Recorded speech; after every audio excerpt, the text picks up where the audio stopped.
Selamat pagi pada yang terhormat Koordinator Program Pasca Sarjana Universitas Gunadarma, Bapak Profesor Dr. Yohanes Sukra, SSC, yang kami hormati para narasumber serta Bapak Ibu peserta seminar. Assalamualaikum warahmatullahi wabarakatuh. Selamat pagi, salam sejahtera bagi kita semua. Syukur alhamdulillah marilah kita panjatkan kepada Tuhan karena hanya dengan izinnya lah pada hari ini kita dapat berkumpul kembali di auditorium kampus di Universitas Gunadarma ini dan rangka bersama-sama kita mengikuti acara seminar dengan tema Spain's Experience of the Euro Crisis and Possible Implication for the Asian Economic Community yang terselenggara berkat kerjasama antara Universitas Gunadarma dengan Université de Québec Montréal, Kanada. Dan alhamdulillah telah hadir di tengah-tengah kita narasumber yaitu Profesor Dr. Roderick James McDonald dari Université de Québec Montréal, Kanada, dan juga Bapak Dr. Imam Subaweh dari Universitas Gunadarma. Baik, Bapak Ibu hadirin sekalian, langsung saja kita mulai acara pada pagi hari ini akan diawali dengan laporan Ketua Pelaksana Ibu Dr. Holmiar Sirimulimo. Kami persilakan.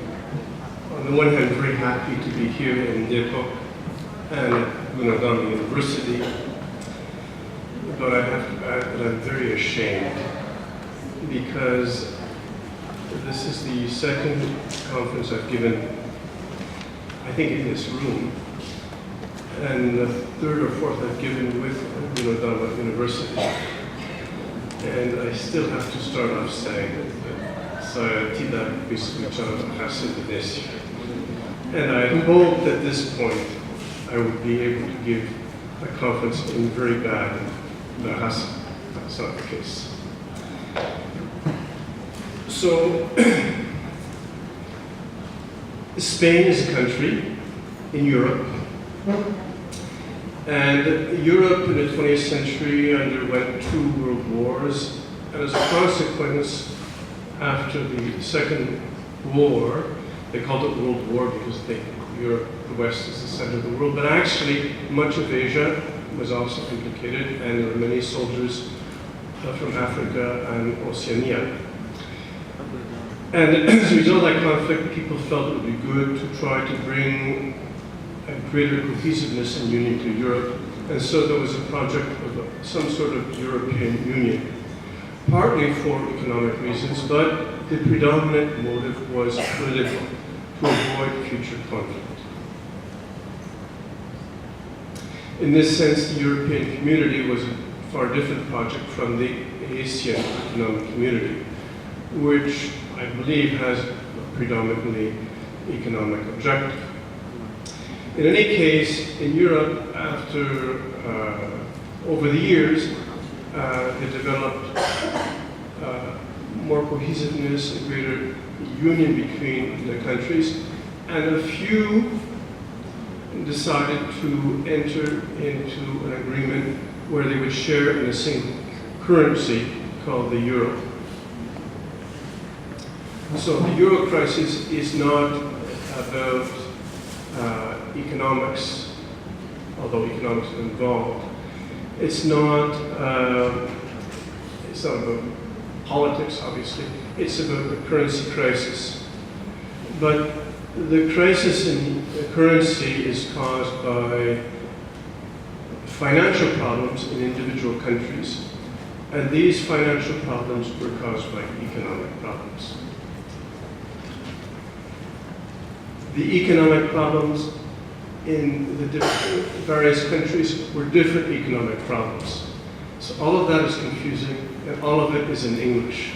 So I think the best is to look at one country and to look at the experience of that one country, realizing that the other countries in Europe followed a different type of trajectory. Some of them had no economic problems, and others did. But if we look at just Spain, I think we can find, we can gain some experience which will be useful facing forward to the first years of the Asian Economic Community, which, if I'm still up to date, begins on January 1st, 2015. I've been focusing so much on Europe the last few months that I've lost contact with what's happening in reality. Okay, let's see how we wake this up.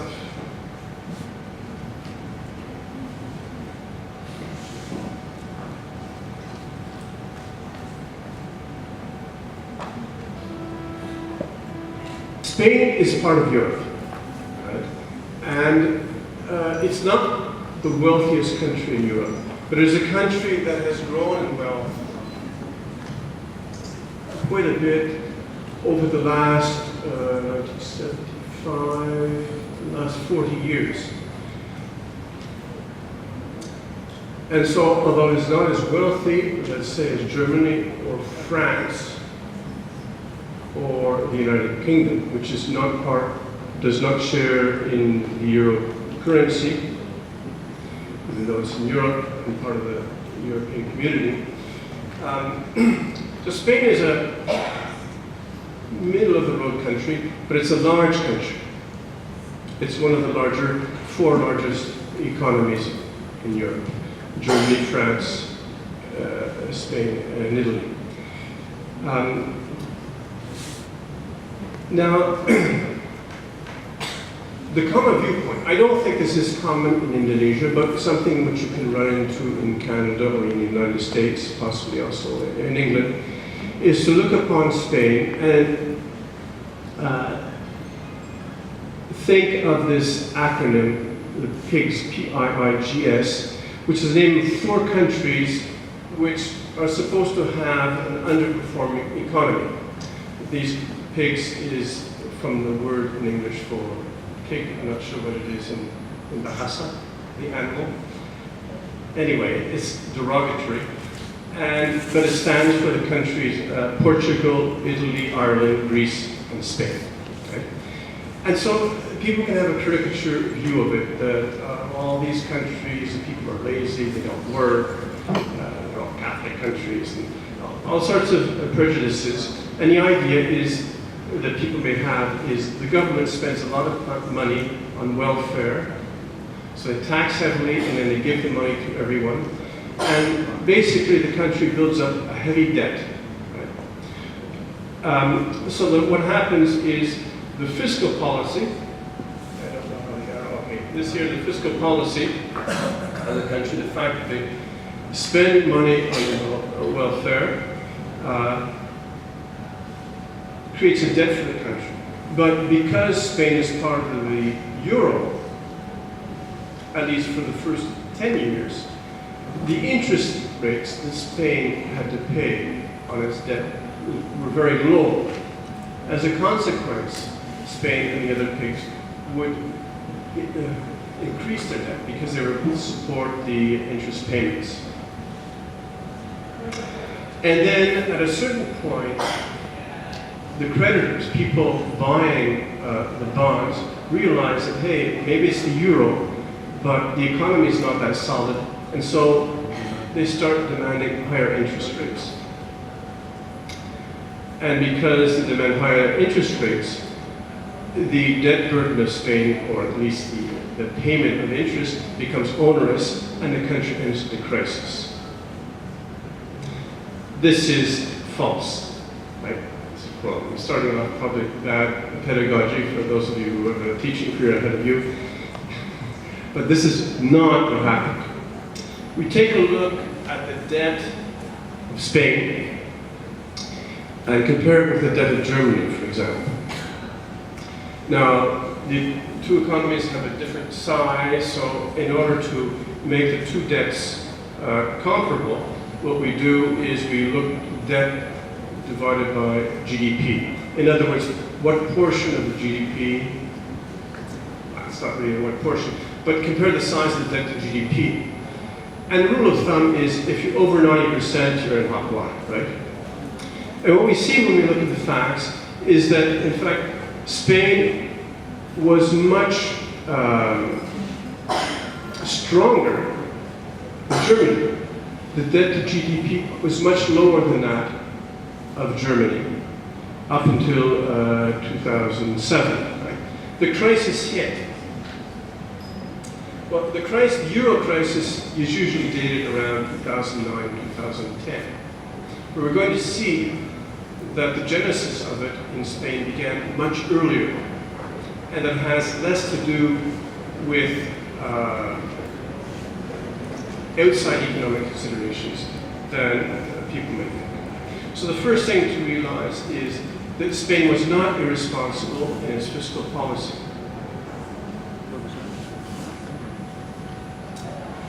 After 2006, however,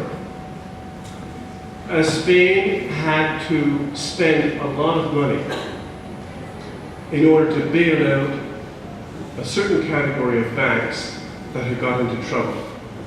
So the problem with Spain was not government spending. The problem with Spain was bad management of banks, basically, right? And we're going to see the reason for that bad management. But the result of that is that Spain's debt to GDP passed out of Germany in 2012, only in 2012. Okay, so that's one thing we should have to clear. This problem with Spain has nothing to do with the government spending too much money. So what's the other possible explanation? I'll give you a moment to take a look at this slide and then I'll explain the budget.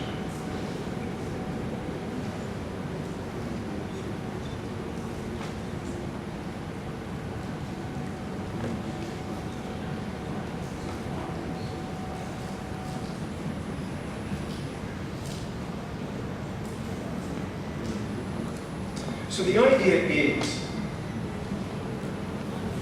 Spain originally had been part of the European Common Market, and then in the year 2000, the beginning of the new millennium, Spain began to participate in the euro currency.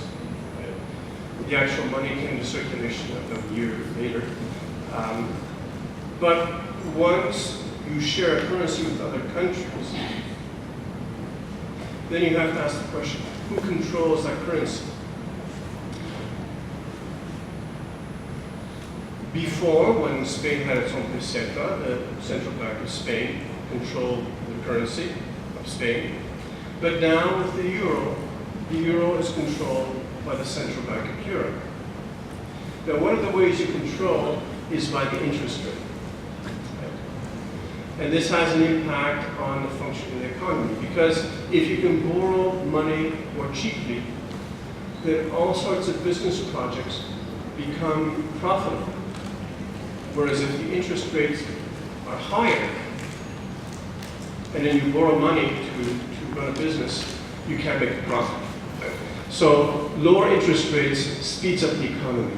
It becomes easier to generate more wealth, which would not be met. In other words, the householders would no longer be able to pay the mortgages because in 2006, 2007, the prices of houses dropped and interest rates began to rise. Because these banks represented something like 30 or 40% of the financial capacity of the country, the government felt forced to intervene to save these banks from becoming bankrupt, because that would have dire financial and economic consequences for the country. As a result, the country ran into problems, right? Because once they bailed out the banks, then they got into the debt we saw earlier, right? As we see here, Spain had low debt to GDP, but after bailing out the banks, the debt to GDP rose. So then we have something like this. Here we have a graph, a chart, not of public debt, of government debt, but rather of private debt. In other words, how much individuals and private companies owe in proportion to the GDP of the economy.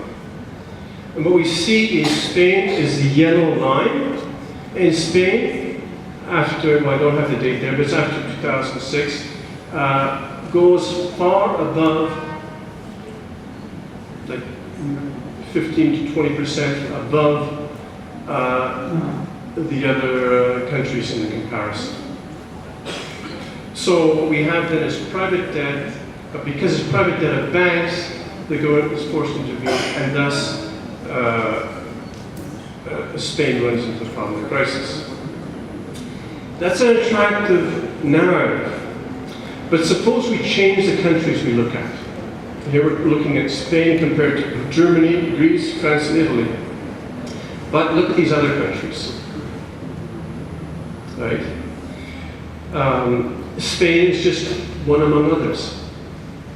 And if we look at the countries involved, the United Kingdom is rich, Sweden is rich, Netherlands is rich, Luxembourg is disgustingly, the GDP per capita is like twice the rest of the countries, right? There's a little bit of hanky-panky there. And, well, Germany is rich, Denmark is rich. So the private debt on its own is not the problem. The problem was who had the private debt, of course. So what we've seen then is that fiscal policy was not the problem. Private debt was a problem, and it was a private debt in banks was a problem. And the reason was, yes, there was a problem in real estate. The price of housing rose, and the number of houses sold rose. But this problem didn't begin in 2000 when the euro currency was introduced. In Spain, they believe it began in 1996. We're going to see a graphic that suggests that. And also, you will see another chart later on that suggests that maybe it began even earlier than that, 1992, 1993. But whether or not it was because of the euro, we also have to recognize that Spain, aside from having recourse to monetary policy, could have recourse to other measures, fiscal policy or tax measures, for example, penalties, regulations, to control the real estate bubble, to cool it down, and did not. And the reason it did not was basically real estate is labor intensive and it creates jobs. Spain, I'm not going to go into this much, but Spain had a fundamental structural problem from basically almost immediately after Franco's death in 1975. They had high unemployment, particularly among young people. Right? The unemployment rate in Spain for many years was over 15%, sometimes 25%. And among young people, 50%. Terrible, right? That was a serious problem. And the real estate boom created work, created jobs. So politically, it was very dangerous to touch that. And both the socialist government and the conservative government avoided fooling around. Even though the socialists had a great discourse about dangers of the bubble, they did not. The second point, which is somewhat true, in Spain, as there had been in the United States, there were loans, mortgages that could be called subprime. It's not the case, the name, correct technical name in Spain. But these are mortgages which targeted immigrants from other countries who came to Spain to work, usually fairly simple jobs, not high-paying jobs, and they were not very sophisticated people. Right? And so they could be tricked into paying mortgages that did not suit them. Right? That's true. But this is only a minor problem. The final point, which is true in the narrative we see, is that there were a category of banks called cajas de ahorro who were overexposed to the real estate industry. And because of that overexposure, the government was forced to intervene. Oops, what is this?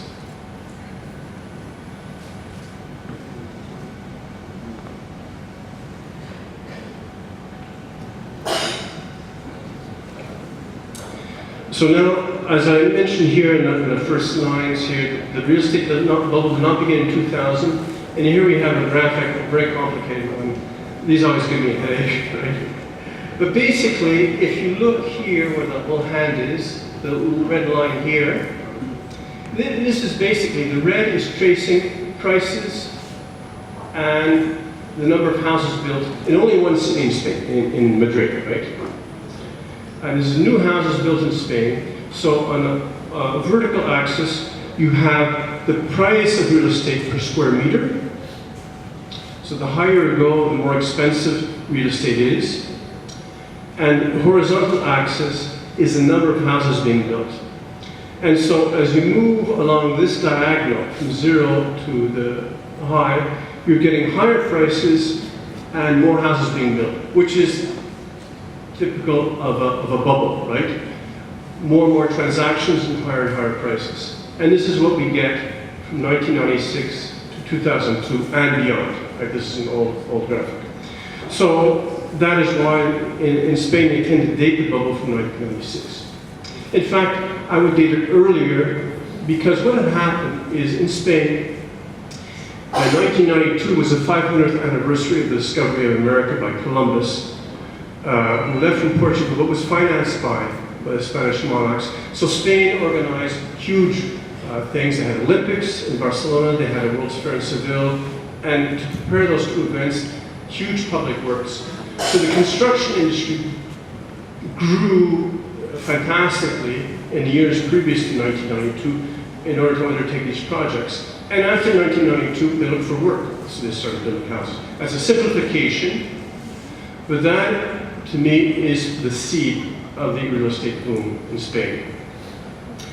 However, there were a few other factors that must be taken into account. Because the danger is that we look at Spain and say, okay, low interest rates, low mortgage payments, real estate boom, it's economics. People didn't have anything to do with it. And that's not true. Economics and finance are circumstance. It's actions of people which caused the crisis in Spain. The problem of incompetence and corruption among local officials, that can happen anywhere. Right? And it can be a big danger. So, I don't know, I'm not familiar with local politics and how things work in Indonesia, but I think it is something to keep in mind. So I'm going to start off with the evolution of Spain's population and the Valley effect. In order to get some peace, in order to work on my book, and also to avoid rain, I came to Indonesia and hid away for a couple of months. And I had a choice between two places. One was Sumatera, and the other was Bali. And since I'd been fairly sick by over 2013, I was a little bit afraid of mosquitoes, so I went to Bali. And Bali, if you're not there, the idea is the culture of the Balinese and so on. But when I arrived in Bali, instead of discovering the Balinese, I discovered bule, right? And you walk on the sidewalks, you see bule. You look at the motorcycles and half the people driving bule. And you look at all the houses. The place where I stayed was far from the tourist center, but 2/3 of the people in the hotel were bule. And all the villas around belong to bule. And what's happening is the Balinese, they get a good price for the land and they sell it to bule. So all of the nice land belongs to bule. And all the tourists come to see the Balinese and they say, bule. And to me, it saddened me. I believe in freedom, but it saddened me. Well, something similar to that happened in Spain. Right? And I think the best way to see that is to look at just one data. The population of Spain and what percentage of the population is foreign. This is 2009 census, right? 1 person in 8 in the street comes from another country. He may speak Spanish because he's from Ecuador or Colombia, but the largest number of immigrants is actually from Romania. Of course, Romanian and Spanish are fairly similar. So there's a large number, and this is something that has been happening over time. If you look, too many numbers, don't get too worried. Just look over here. These numbers here. This is the percentage of change. How many of the, what percent were foreigners? 1%. So 1% of the population, of the new population, in, let's say, 2002 was 1.4% of the population. And of that 1.4, almost all of it was foreigners. So imagine, every year, 1% more foreigners. That means after 50 years, your country is half foreigners, right? A big presence. Now, those foreigners are basically 2 groups.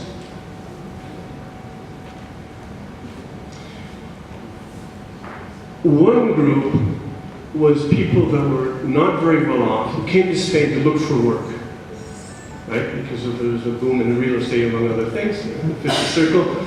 And these people came, they were not very sophisticated, not very educated, but they came and they needed to live somewhere.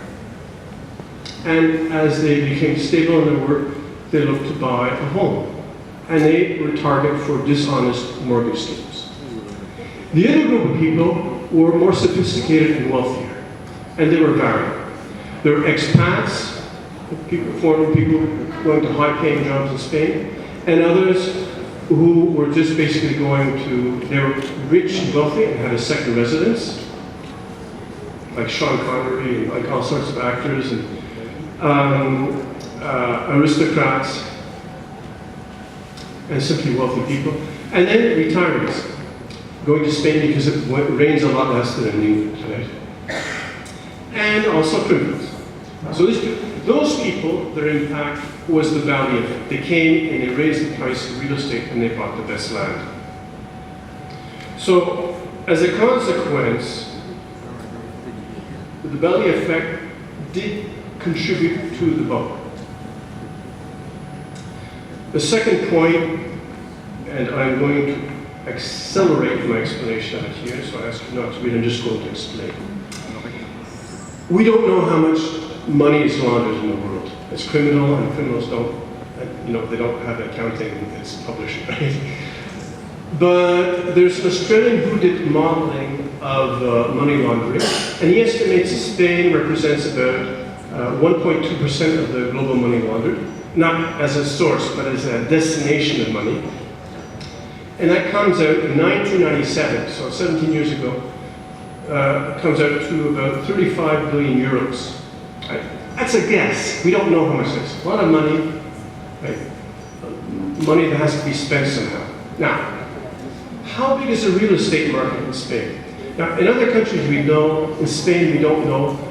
We know now, but we didn't know in 1997. There is no published statistics on it, so we have to make a guess. So don't bother figuring it out because we have to accelerate.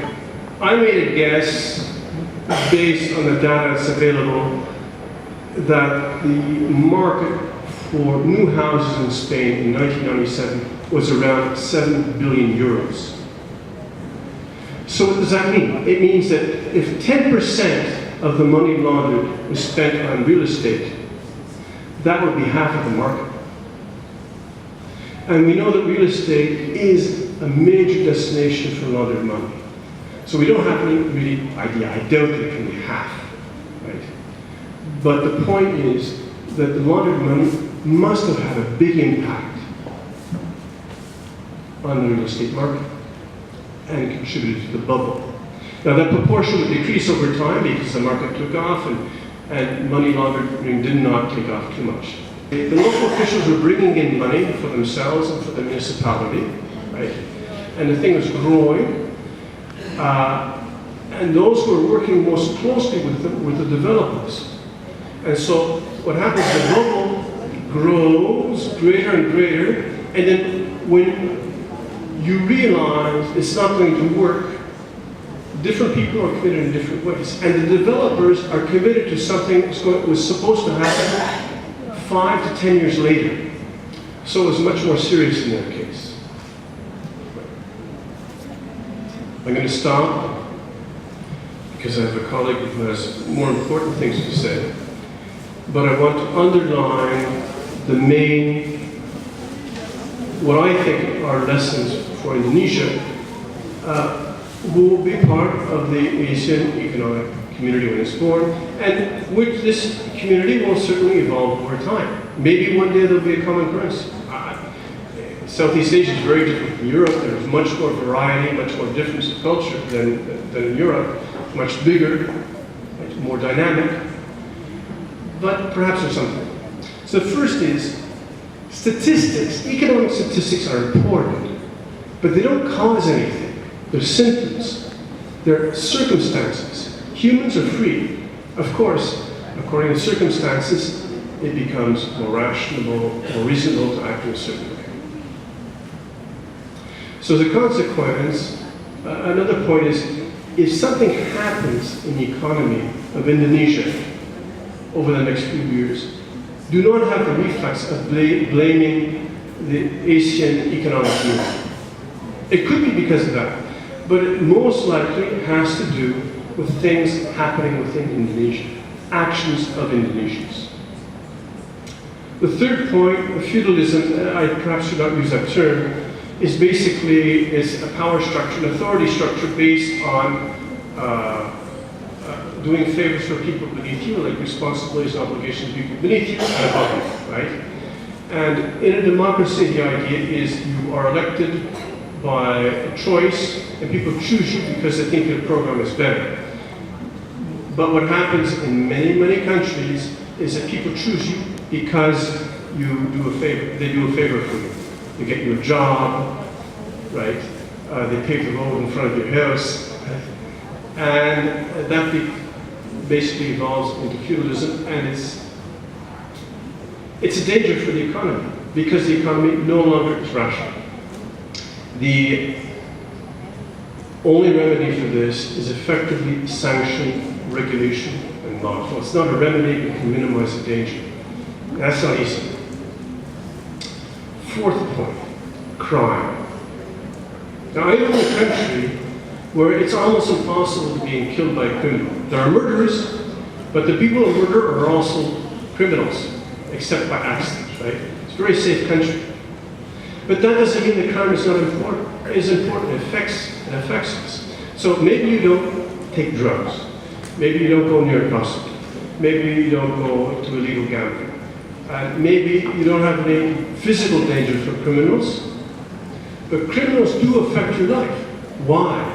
Well, for many reasons probably. But one of the reasons is the effect, they have a real impact upon the economy. So we cannot neglect that. Then the last point is corruption and its importance.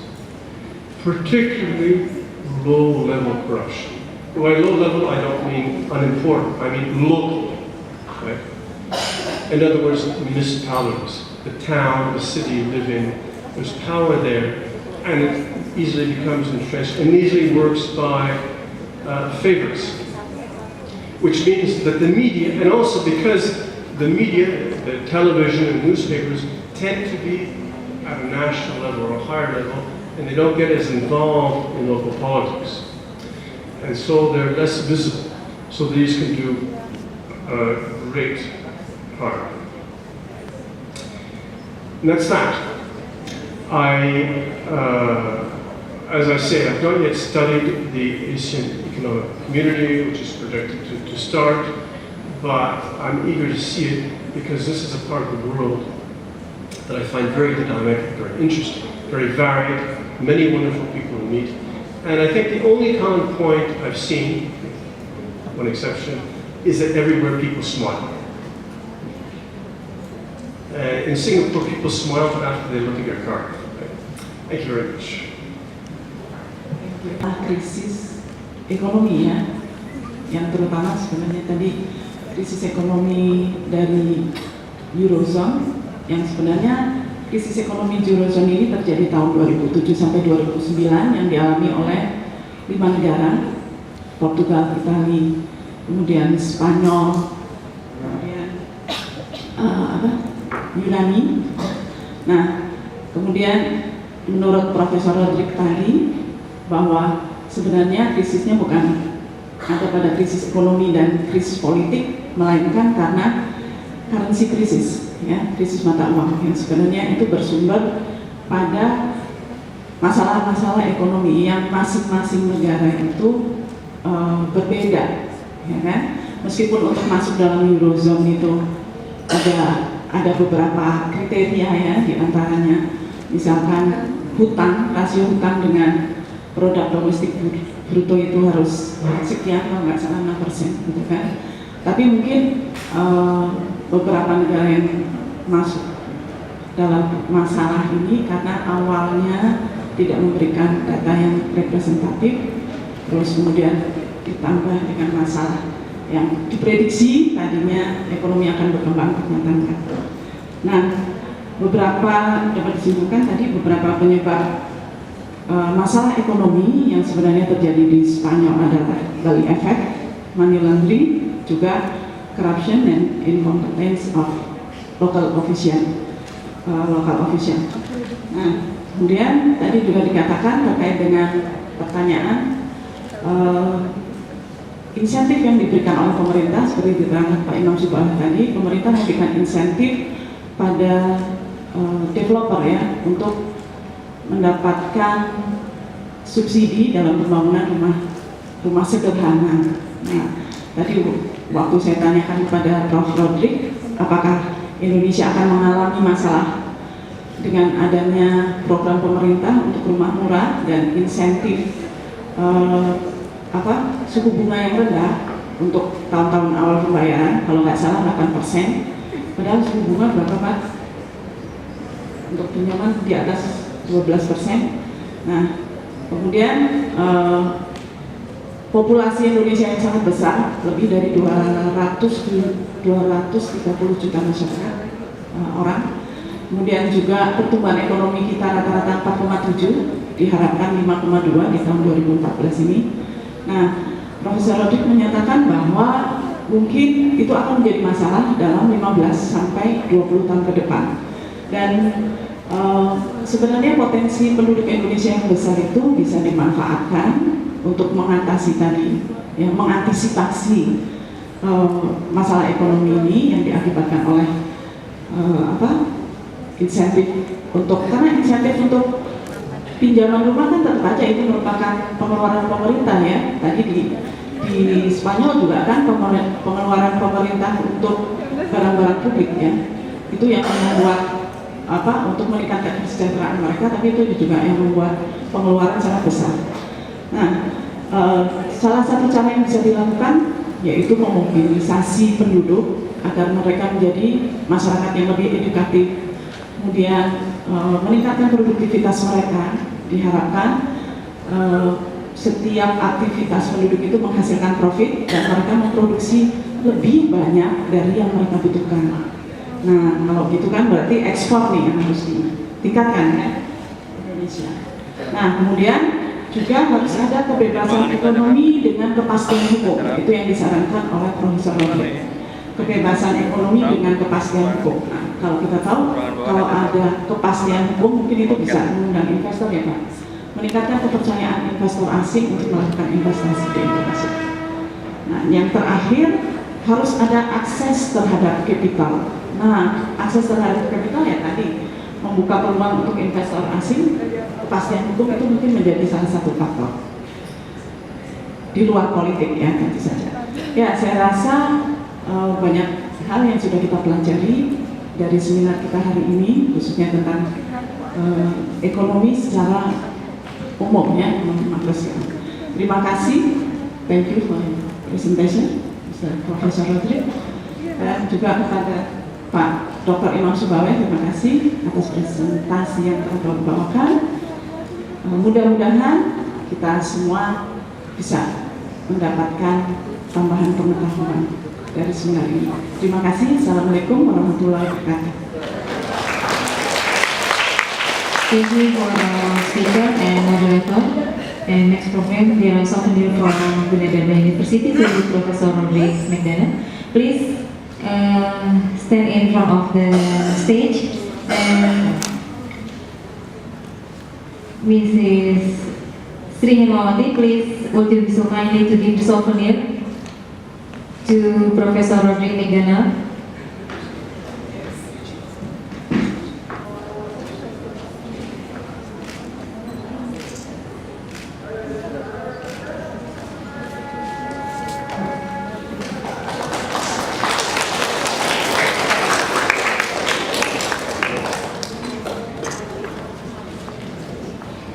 Terima kasih. Demikian. Foto bersama mau enggak?